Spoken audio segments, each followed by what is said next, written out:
Hello दोस्तों, welcome my political academy channel.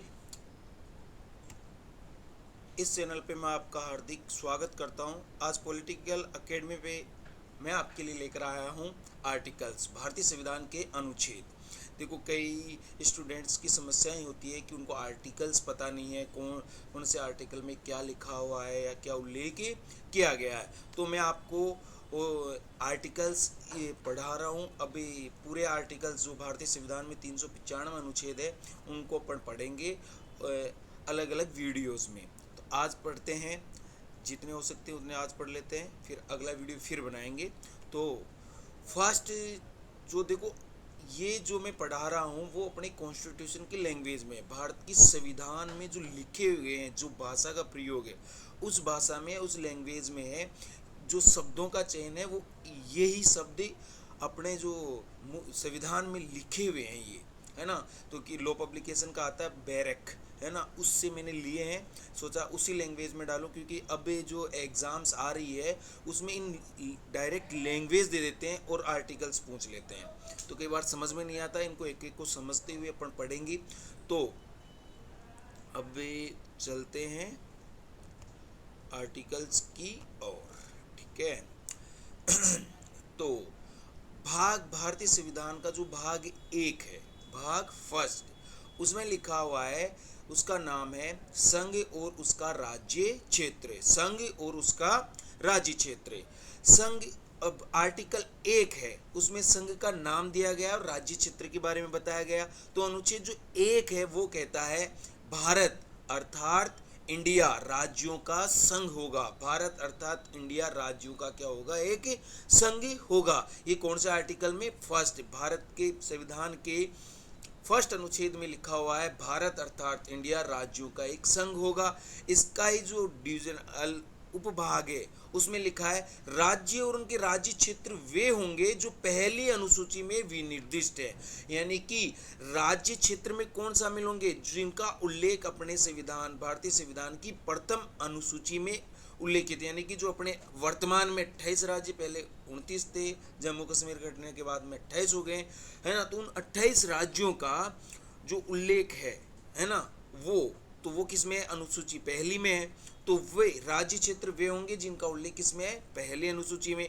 और राज्य क्षेत्र में कौन कौन से आएंगे, एक तो राज्यों के राज्य क्षेत्र आएंगे, एक पहली अनुसूची में विनिर्दिष्ट संघ राज्य क्षेत्र, यानी कि जो संघ राज्य क्षेत्र बोलते हैं, जो यूटीज होते हैं ना, केंद्र शासित प्रदेश, वो वाले, है ना। तो संघ राज्य क्षेत्र आएंगे।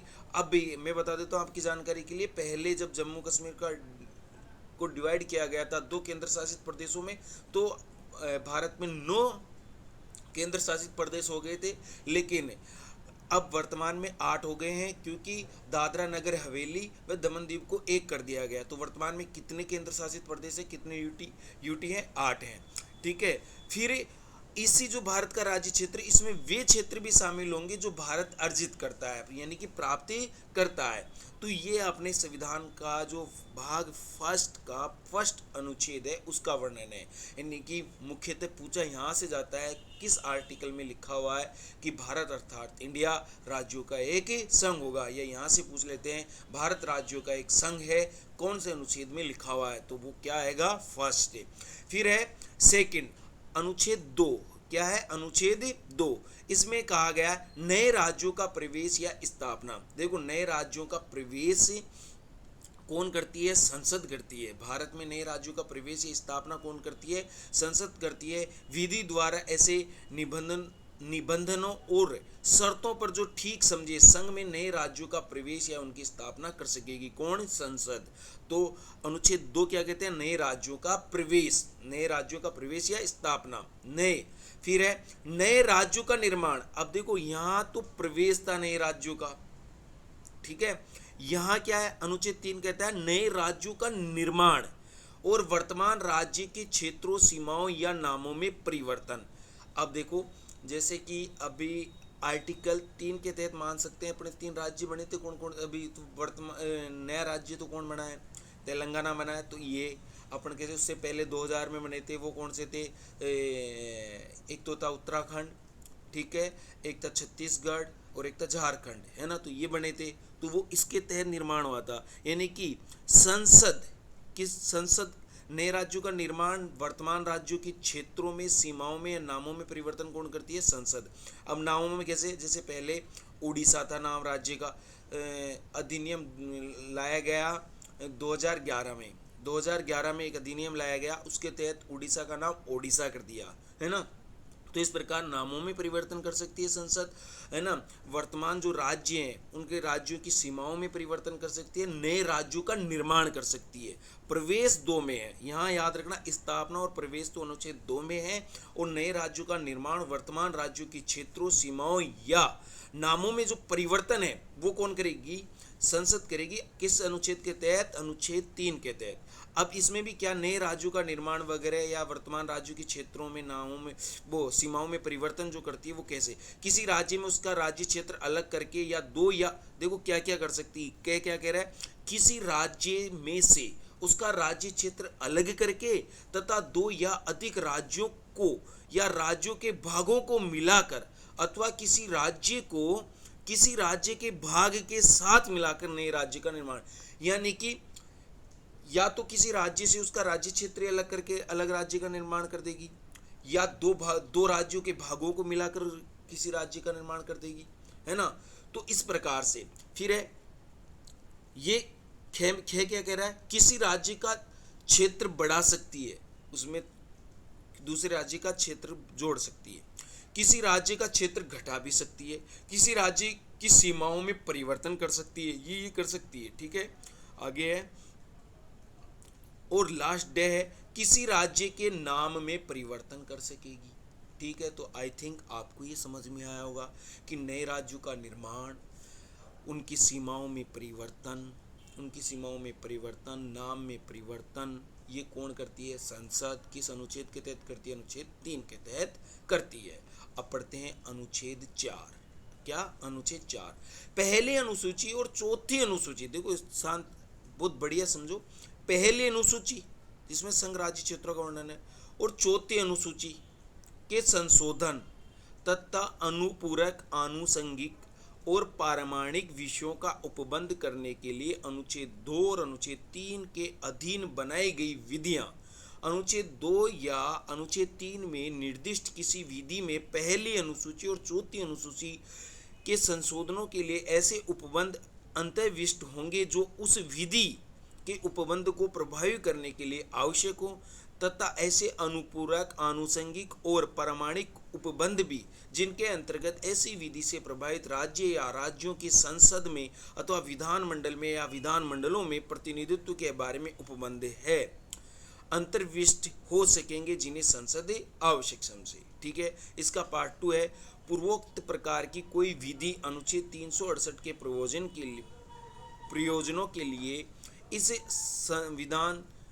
का संशोधन नहीं समझी जाएगी अगर इनमें कोई परिवर्तन, तो इसमें यानी कि ये जो परिवर्तन, अब देखो ये इंपॉर्टेंट है 368 के तहत, इसीलिए तो अब जैसे नामों में परिवर्तन किया जा रहा है तो संविधान में संशोधन थोड़ी किया जाता है, संसद कर देती है ऐसे ही, है ना।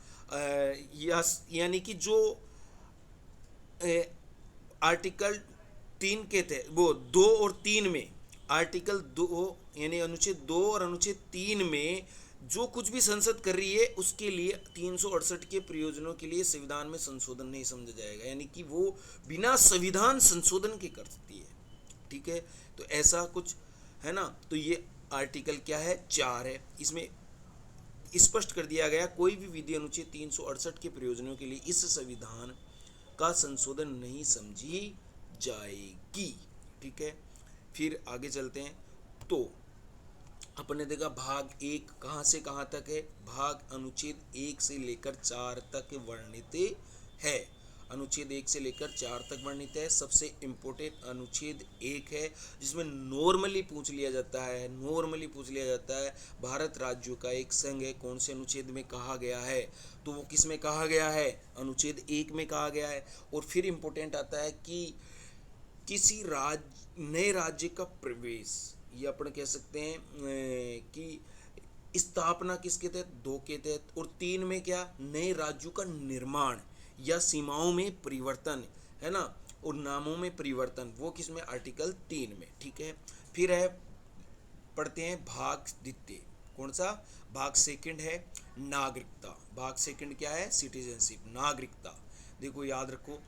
अब मैं इसमें वो ये सी ए वाला और जो ये भी चल रहा है, अब नागरिकता संशोधन अधिनियम खूब आगे पहले भी आए हैं, वर्तमान में भी आया है ना, तो वो अलग से उसका वीडियो में अलग से डाल दूंगा। इसमें बस सिर्फ और सिर्फ मैं जो अपने अनुच्छेद हैं उनकी बात करूंगा, ठीक है। ये जो वीडियो है इसमें सिर्फ अपने आर्टिकल्स की बात होगी। तो इसमें भाग दो। अब देखो इनका नाम भी याद रख लेना। फर्स्ट भाग में क्या था? संघ व उसका राज्य क्षेत्र। भाग दो का नाम क्या है? नागरिकता। कहाँ से कहाँ तक है? अनुच्छेद 5 से लेकर 11 तक है। तो पढ़ते हैं आर्टिकल 5, संविधान के प्रारंभ पर नागरिकता। संविधान के प्रारंभ पर नागरिकता, इसके जो उपभाग हैं वो पढ़ते हैं। इस संविधान के प्रारंभ पर प्रत्येक व्यक्ति जिसका भारत के राज्य क्षेत्र में अधिवास है और जो भारत के राज्य क्षेत्र में जन्मा था या जिसके माता पिता में से कोई भारत के राज्य क्षेत्र में जन्मा था, माता पिता में से कोई भारत के राज्य क्षेत्र में, या जो ऐसे प्रारंभ से ठीक पहले कम से कम 5 वर्ष तक भारत के राज्य क्षेत्र में मामूली तौर से निवासी रहा है, भारत का नागरिक होगा। देखो अनुच्छेद 5 ये कहता है, ठीक है। तो संविधान के प्रारंभ में नागरिकता। फिर अनुच्छेद 6 क्या कह रहा है? पाकिस्तान से भारत को प्रव्रजन करने वाले कुछ व्यक्तियों के नागरिकता के अधिकार। पाकिस्तान से भारत को, भारत यानी कि पाकिस्तान से कहाँ रहे? भारत की ओर। उसमें क्या है? अनुच्छेद 5 में किसी बात के होते हुए भी कोई व्यक्ति जिसने ऐसे राज्य क्षेत्र से जो इस समय पाकिस्तान के अंतर्गत है, भारत के राज्य क्षेत्र को प्रव्रजन किया है, इसे संविधान के प्रारंभ तक वह भारत का नागरिक समझा जाएगा। फिर ये डिटेल्स दी गई है जिसमें ये तारीख थोड़ा सा इंपॉर्टेंट रखती है कि यदि वह अथवा उसके माता पिता में से कोई, अथवा उसका पितामह या पितामही या मातामही में से कोई मूल रूप से या अधिनियम, भारत शासन अधिनियम 1935 में परिभाषित भारत में जन्मा था, जबकि वह व्यक्ति ऐसा है जिसने 19 जुलाई 1948 से पहले इस प्रकार प्रव्रजन किया है, तब यदि वह अपने प्रव्रजन की तारीख से भारत के राज्य क्षेत्र में मामूली तौर से निवासी रहा है। तो इसको थोड़ा सा डिटेल कर लेना, बस इसमें ज़्यादा क्वेश्चन नहीं पूछे जाते, सीधा सा है। ये पूछ लिया जाता है कि ये प्रारंभ पे नागरिकता वगैरह पाकिस्तान से भारत को प्रव्रजन करने का उल्लेख अनुच्छेद 6 में, ठीक है। फिर इसके बाद में आता है 7 में क्या है? पाकिस्तान को प्रव्रजन करने वाले कुछ व्यक्तियों की नागरिकता के अधिकार हैं। 8 में क्या है? भारत के बाहर रहने वाले भारतीय उद्भव के यानी मूल रूप से भारत के कुछ व्यक्तियों की नागरिकता के अधिकार। फिर है विदेशी राज्यों की नागरिकता स्वेच्छता से अर्जित करने वाले व्यक्तियों का नागरिक न होना। ये है, अगर कोई व्यक्ति विदेशी राज्य की नागरिकता स्वेच्छा से स्वीकार कर लेता तो फिर वो भारत का नागरिक नहीं रहेगा, ठीक है। और नागरिकता के अधिकारों का बना रहना। प्रत्येक व्यक्ति जो इस भाग के पूर्वगामी उपबंधों में से किसी के अधीन भारत का नागरिक है या समझा जाता है, ऐसी विधि के उपबंधों के अधीन रहते हुए जो संसद द्वारा बनाई जाए भारत का नागरिक बना रहेगा। तो इस प्रकार से अनुच्छेद 5, 6, 7, 8, 9, 10 है ना, और 11 तक उल्लेख है। ये 11 में क्या है? संसद द्वारा नागरिकता के अधिकार का विधि द्वारा विनिमय किया जाना, यानी नागरिकता से संबंधित कानून कौन बनाएगी? संसद बनाएगी। इस भाग के पूर्वगामी उपबंधों की कोई बात नागरिकता के अड़चन और समाप्ति के तथा नागरिकता से संबंधित अन्य सभी विषयों के संबंध में उपबंध करने की संसद की शक्ति अल्पीकरण नहीं करेगी, ठीक है। तो ये बातें हैं, ठीक है, अब आप समझ गए होंगे। इसके बाद में है भाग 3, बहुत ही इम्पोर्टेंट। यहाँ से आजकल बहुत डीपली क्वेश्चन आ रहे हैं, है ना। अब जो आरएस की तैयारी कर रहे हैं उनके लिए भी ये वीडियो लाभदायक हो सकता है, क्योंकि कई बार फर्स्ट ग्रेड वालों के लिए तो बहुत ही इंपॉर्टेंट है, क्योंकि अब संविधान के जो मोस्टली क्वेश्चन पूछे, जैसे मूल अधिकारों के बारे में पूछ रहे हैं तो आर्टिकल के अंदर से पूछ रहे हैं, जैसे किन प्रतिबंधों 19(1)(a) पर कौन से प्रतिबंध हैं, तो उसमें 4 ऑप्शन दे देते हैं। मैं सारा पढ़ाऊँगा आपको। तो इसमें अब फर्स्ट पढ़ लिया, संघ व उसका राज्य क्षेत्र भाग 1, नागरिकता भाग 2 और मूल अधिकार भाग 3, यानी कि भारतीय संविधान का भाग किससे संबंधित है? फंडामेंटल राइट्स से संबंधित है। अब देखो अनुच्छेद 12, नॉर्मली अपन क्या करते हैं? मूल अधिकारों को पढ़ते हैं। तो मूल अधिकार हैं तो मूल अधिकारों को क्या, मूल अधिकारों की शुरुआत, जो मूल अधिकारों की शुरुआत तो अनुच्छेद 12 से लेकर 35 तक उनका उल्लेख मिलता है, लेकिन नॉर्मली पढ़ा कौन कहाँ से जाता है, 14 से लेकर 32 तक।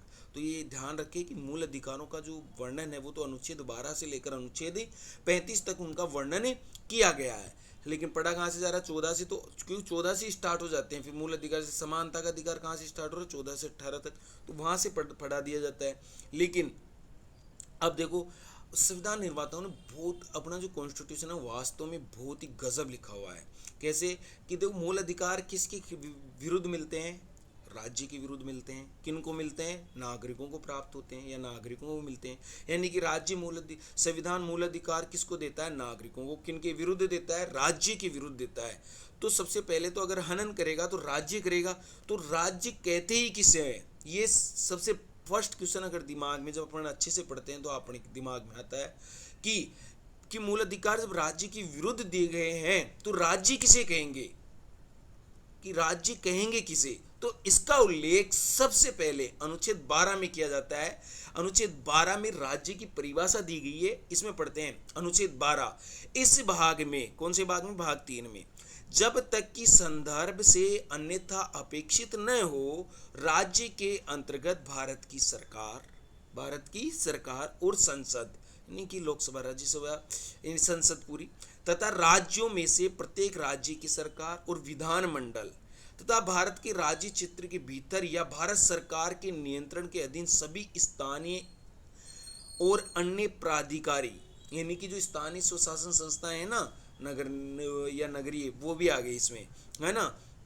ये आप पढ़ लेना, ये थोड़ा बहुत इसमें अगर आप पढ़ोगे तो थोड़ा आपको और डिटेल प्राप्त होगी, कैसे क्या कि अनुच्छेद, इस वाद में सरकारी कंपनियों को अनुच्छेद 12 के अंतर्गत राज्य माना गया। कौन से में, मैसूर पेपर मिल्स बनाम Mysore paper mills officers association 2002, AIR 2002। ये आप थोड़ा डिटेल, मुख्यतः मेन ये है कि अनुच्छेद 12 में क्या है। अनुच्छेद 12 में क्या है, राज्य की परिभाषा, राज्य किसको मानेंगे, भारत की सरकार को, संसद को, राज्य के विधानमंडल को और राज्य सरकारों को और स्थानीय व अन्य प्राधिकारी को मानेंगे। यानी कि ये अगर अपने मूल अधिकारों का शोषण करते हैं, हनन करते हैं, तो फिर नागरिक कहाँ जा सकता है, सर्वोच्च न्यायालय जा सकता है। किस आर्टिकल के तहत, 32 के तहत, वो भी पढ़ लेंगे। आप देखो आर्टिकल 13, देखो 13, अनुच्छेद 13 को समझना अच्छे से। अनुच्छेद 12 में राज्य की परिभाषा, 13 क्या है, मूल अधिकारों से असंगत, यानी कि मूल अधिकारों के विपरीत या उनका अल्पीकरण, उनको कम करने वाली विधियां, ठीक है ना। तो क्या होगी, इस संविधान के प्रारंभ से ठीक पहले भारत के राज्य क्षेत्र में प्रवृत्त सभी विधियां उस मात्रा में शून्य यानी खत्म होगी जिस तक वे संविधान के उपबंधों से असंगत है। अगर इनसे असंगत है, इनसे उनका मिलान नहीं हो पा रहा, या इन मूल अधिकारों का वो विरोध करती है, हनन करती है, वहां तक क्या होगी, समाप्त होगी। राज्य ऐसी कोई विधि नहीं बनाएगा, देखो विधि और संविधान संशोधन अलग है।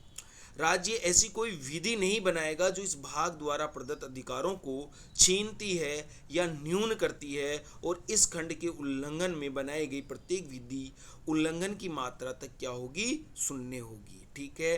तो ये है। फिर इसके बाद में इसका जो पार्ट सी, वो 3 है, वो 3 है, वो कह रहा है, इस अनुच्छेद में जब तक किसी संदर्भ से अन्यथा अपेक्षित न हो, विधि के अंतर्गत राज्य के राज्य क्षेत्र में विधि का बल रखने वाला कोई अध्यादेश, आदेश, ये याद रख लेना, अध्यादेश, आदेश, उपविधि, नियम, विनियम, अधिसूचना, रूढ़ि या प्रथा है। यानी कि इस अनुच्छेद में, अनुच्छेद 13 में, जब तक किसी संदर्भ से अन्यथा अपेक्षित न हो, विधि के अंतर्गत क्या क्या आ रहे हैं, ठीक है ना। मैं फिर बोल रहा हूँ, विधि, संविधान संशोधन अलग है, विधि के अंतर्गत क्या आ रहे हैं स्पष्ट कर देता है अनुच्छेद 13। विधि के अंतर्गत क्या आ रहे हैं, भारत के राज्य क्षेत्र में विधि का बल रखने वाला कोई अध्यादेश जो राष्ट्रपति और राज्यपाल देते हैं, राष्ट्रपति 123 के तहत और राज्यपाल सहित 213 के तहत, है ना। तो ये तो अध्यादेश, आदेश, उपविधि, नियम, विनियम, अधिसूचना, रूढ़ि या प्रथा है। प्रवर्त विधि के अंतर्गत भारत के राज्य क्षेत्र में किसी विधानमंडल या अन्य सक्षम प्राधिकारी द्वारा इस संविधान के प्रारंभ से पहले तक पारित या बनाई गई विधि है जो पहले ही निरसित नहीं कर दी गई है, चाहे ऐसी कोई भी विधि या उसका कोई भाग उस समय पूर्णतया विशिष्ट क्षेत्रों में परिवर्तन में नहीं है। अब इस फर्स्ट ये क्या कह रहा है, जो किस में जुड़ा, देखो एक किस में जुड़ा है, संविधान 24वां संशोधन अधिनियम 1971। इस अनुच्छेद की कोई बात अनुच्छेद 368 के अधीन किए गए इस संविधान के किसी संशोधन को लागू नहीं होगी। ठीक है, तो ये आर्टिकल क्या कौन सा था, 13 था। अब आता है आर्टिकल 14, कौन सा, अनुच्छेद 14 क्या आता है,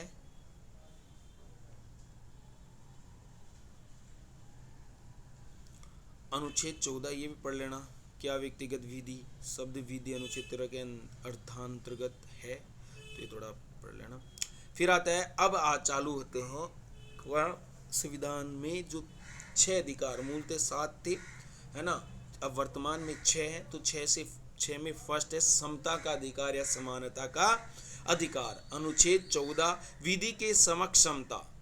राज्य भारत के राज्य क्षेत्र में किसी व्यक्ति को विधि के समक्ष समता से या विधि के समान संरक्षण से वंचित नहीं करेगा, यानी कि सभी को विधि के समक्ष यानी विधि के सामने, कानून के सामने समान माना जाएगा और कानून सबका समान संरक्षण करेगा, इसमें वो भेदभाव नहीं करेगा। फिर आता है आर्टिकल 15, देखो एक एक उपबंध को पढ़ना। अनुच्छेद 15 बहुत इंपॉर्टेंट है, इसको अपन नॉर्मली सामाजिक समानता वाला अनुच्छेद भी कहते हैं। धर्म, अनुच्छेद 15, धर्म, मूल वंश, जाति, लिंग, जन्म स्थान, ये 5 आधार हैं।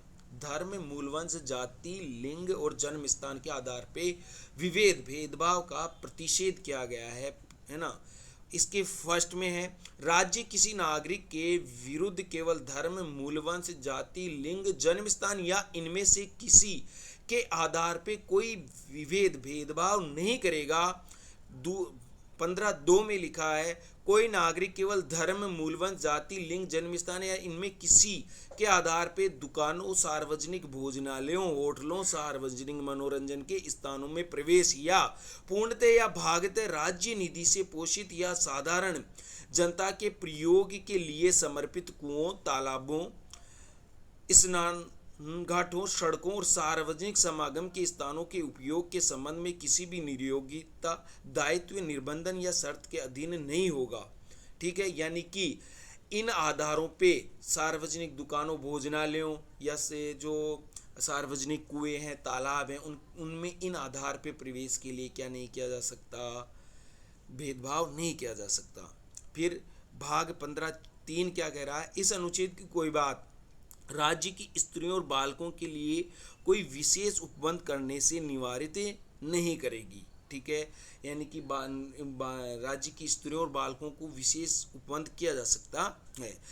और 4 में क्या है, इस अनुच्छेद की या अनुच्छेद 29 के खंड 2 की कोई बात राज्य को सामाजिक और शैक्षणिक दृष्टि से पिछड़े हुए नागरिकों को किन्हीं वर्गों की उन्नति के लिए या अनुसूचित जातियों, जनजातियों के लिए कोई विशेष उपबंध करने से निवारित नहीं करेगी। यानी कि उनके उत्थान के लिए इनको क्या किया जा सकता है, विशेष सुविधाएं या विशेष उत्थान के लिए, उन्नति के लिए विशेष उपबंध किए जा सकते हैं। ये आर्टिकल 4।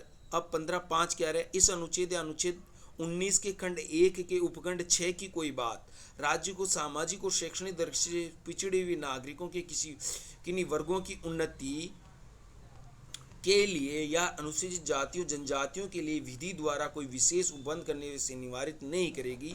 जहां तक ऐसे विशेष उपबंध अनुच्छेद 30 के खंड 1 में निर्दिष्ट अल्पसंख्यक शिक्षा संस्थाओं से भिन्न शिक्षा संस्थाओं में, जिनके अंतर्गत प्राइवेट शिक्षा संस्थाएं भी है, चाहे वे राज्य से सहायता प्राप्त हो या नहीं, प्रवेश से संबंधित है, यानी इनके आधार पे भी भेदभाव नहीं किया जा सकता। इस प्रकार आपने पढ़ा है ना अनुच्छेद 15। ठीक है, अनुच्छेद 15। फिर अब है वही, इसको बोलते हैं अवसर की समानता। कॉन्स्टिट्यूशन में देखो क्या लिखा है, अनुच्छेद 16, लोक नियोजन के विषय में अवसर की समानता। इसका फर्स्ट है, राज्य के दिन किसी पद पर नियोजन या नियुक्ति से संबंधित विषयों में सभी नागरिकों के लिए अवसर की समता होगी। राज्य के अधीन किसी नियोजन या पद के संबंध में केवल धर्म, मूलवंश, जाति, लिंग उद्भव, जन्म स्थान, निवास या इनमें से किसी के आधार पर न तो कोई नागरिक अपात्र होगा, नहीं उसमें विभेद किया जाएगा, यानी कि भेदभाव नहीं किया जाएगा। इस अनुच्छेद की कोई बात संसद को ऐसी विधि बनाने से निवारित नहीं करेगी जो किसी राज्य, संघ राज्य क्षेत्र की सरकार के या उनमें उसमें के किसी स्थानीय या अन्य प्राधिकारी के अधीन वाले किसी वर्ग या वर्गों के पद पर नियोजन या नियुक्ति के संबंध में ऐसे नियोजन या नियुक्ति से पहले उस राज्य या संघ राज्य क्षेत्र के भीतर निवास विषय कोई अपेक्षा विहित करती है। फिर 4 कह रहा है, इस अनुच्छेद की कोई बात राज्य को पिछड़े हुए नागरिकों के किसी वर्ग के पक्ष में जिनका प्रतिनिधित्व राज्य की राय में राज्य के अधीन सेवाओं में पर्याप्त नहीं है नियुक्तियों या पदों के आरक्षण के लिए उपबंध करने से निवारित नहीं करेगी। आरक्षण का वर्णन 16(4) में है। ठीक है, 16(4) के और कहता है, इस अनुच्छेद की कोई बात राज्य को अनुसूचित जातियों, अनुसूचित जनजातियों के पक्ष में जिनका प्रतिनिधित्व राज्य की राय में राज्य के अधीन सेवाओं में पर्याप्त नहीं है, राज्य के अधीन सेवा में किसी वर्ग के अनुवर्ती वरिष्ठता के साथ पदों प्रोन्नति के मामलों में आरक्षण के लिए उपबंध करने से निवारित नहीं करेगी। 4(ख) कहता है, इस अनुच्छेद की कोई बात राज्य को किसी वर्ष में किन्हीं न भरी गई ऐसी रिक्तियां जो खंड 4(क) के अधीन किए गए आरक्षण के लिए किसी उपबंध के अनुसार उस वर्ष में भरी जाने के लिए आरक्षित है, किसी उत्तरवर्ती वर्ष या वर्षों में भरे जाने के लिए पृथक वर्ग की रिक्तियों के रूप में विचार करने से निवारित नहीं करेगी। ऐसे वर्ग की रिक्तियां उस रिक्तियों पर उस वर्ष की रिक्तियों के साथ जिसमें भरी जा रही है उस वर्ष की रिक्तियों की कुल संख्या के संबंध में 50% आरक्षण की अधिकतम सीमा का अवधारण करने के लिए विचार नहीं किया जाएगा। फिर 5 कहता है, इस अनुच्छेद की कोई बात किसी ऐसी विधि के प्रवर्तन पर प्रभाव नहीं डालेगी जो ये उपबंध करती है कि किसी धार्मिक या सांप्रदायिक संस्था के कार्यकलापों से संबंधित कोई पदाधिकारी या उसे शासी निकाय का कोई सदस्य किसी विशिष्ट धर्म का मानने वाला या विशिष्ट संप्रदाय का ही हो। तो ये वर्णन किया गया है किसमें? आर्टिकल 16 में। तो 16 कहाँ से? देखो 1, 2, 3, 4 और 5 तक है।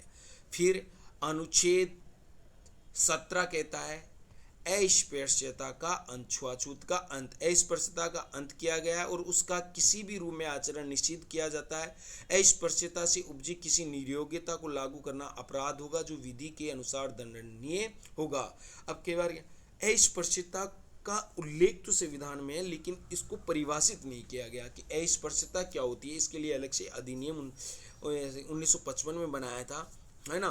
तो अस्पृश्यता जो है उसका अंत किसमें? अनुच्छेद 17 में। अनुच्छेद 18 देखो क्या कहता, उपाधियों का अंत। राज्य, सेना या विद्या संबंधी सम्मान के सिवाय और कोई उपाधि प्रदान नहीं करेगा। सेना या विद्या यानी 2 क्षेत्रों में उपाधियां दे सकता है, इसके सिवाय नहीं देगा। अब इसमें दो क्या कहता है, भारत का कोई नागरिक किसी विदेशी राज्य से कोई उपाधि स्वीकार नहीं करेगा। कोई व्यक्ति जो भारत का नागरिक नहीं है राज्य के अधीन लाभ या विश्वास के किसी पद को धारण करते हुए किसी विदेशी राज्य से कोई उपाधि राष्ट्रपति की सहमति के बिना स्वीकार नहीं करेगा। यानी कोई व्यक्ति जो भारत का नागरिक नहीं है फिर यहाँ किसी सेवा से संबंधित है फिर भी वो राष्ट्रपति की अनुमति लेगा फिर उपाधि लेगा। राज्य के अधीन लाभ या विश्वास का पद धारण करने वाला कोई व्यक्ति किसी विदेशी राज्य से या उसके अधीन की किसी रूप में कोई भेंट, उपलब्धि या पद राष्ट्रपति की सहमति के बिना स्वीकार नहीं करेगा। तो समझ में आया, 2 क्षेत्र हैं जो सेना और विद्या। अब कई बार क्या होता है, कई बार अपन दिमाग लगा लेते हैं कि फिर तो पद्म श्री, पद्म विभूषण, भारत रत्न ये भी उपाधियाँ हैं। देखो ये उपाधियाँ नहीं हैं, ये पुरस्कार हैं। क्या है ये? पुरस्कार जो विशिष्ट सेवाओं के लिए प्रदान किए जाते हैं। और अब इसके बाद में दूसरा जो अपना पहला समानता का अधिकार था, दूसरा स्वतंत्रता का 19 से 22 तक, इसको पढ़ेंगे कल या नेक्स्ट वीडियो में। यानी इसको नेक्स्ट वीडियो में पढ़ेंगे 19 से लेकर फिर 35 तक के आर्टिकल्स। तो दोस्तों ये एक शुरुआत थी अब पूरे आर्टिकल्स डालने की। तो आप मेरे को कमेंट्स करके ज़रूर बताओगे कि इसको कंटिन्यू रखना है या नहीं रखना है। और अगर अच्छा लगे तो आप इसको शेयर करें और लाइक करें और कमेंट्स करें कि अब इसमें आगे के जो आर्टिकल्स हैं उनमें क्या सुधार किया जाए, या कोई आपको चीज़ समझ में नहीं आई तो आप मेरे को क्या कर सकते हो, कमेंट्स करोगे, मैं दोबारा उसको पढ़ा दूंगा, समझा दूंगा। तो आज आपने 1 से लेकर 18 तक कंप्लीट कर लिए और इनको अच्छे से याद करो। ये जो आर्टिकल्स है जिनकी लैंग्वेज है ये अपने कॉन्स्टिट्यूशन में इस प्रकार से है, इसलिए मैं लेकर आया था भाई आपको पता तो चले कॉन्स्टिट्यूशन की लैंग्वेज क्या है, क्योंकि आजकल क्वेश्चंस जो आ रहे हैं वो इन यहाँ से आ रहे हैं। तो ठीक है सर, ठीक है स्टूडेंट्स, थैंक यू। अच्छे से रहो, घर पे रहो, सुरक्षित रहो, खूब पढ़ो। ठीक है, ओके, बाय।